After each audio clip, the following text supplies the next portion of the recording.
ముక్కుతో typing 21వసారి Guinness record. ఢిల్లీకి చెందిన వినోద్ మొబైల్ కీబోర్డ్ పై ముక్కుతో ఆంగ్ల వర్ణమాలను వేగంగా టైప్ చేసి గిన్నిస్ బుక్ లో చోటు దక్కించుకున్నాడు.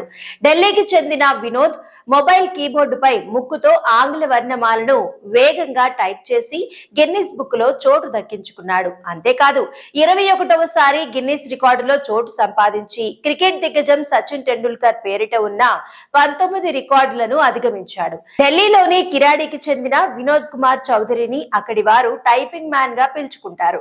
ముక్కుతో మొబైల్ కీబోర్డు పై 108 ఆంగ్ల అక్షరాలను 1 నిమిషం 18 సెకండ్లలో టైప్ చేయగలిగాడు. కండ్లకు గంతలు కట్టుకుని మౌత్ స్టిక్ తో టైపింగ్ లో వినోద్ రికార్డులు నెలకొల్పాడు.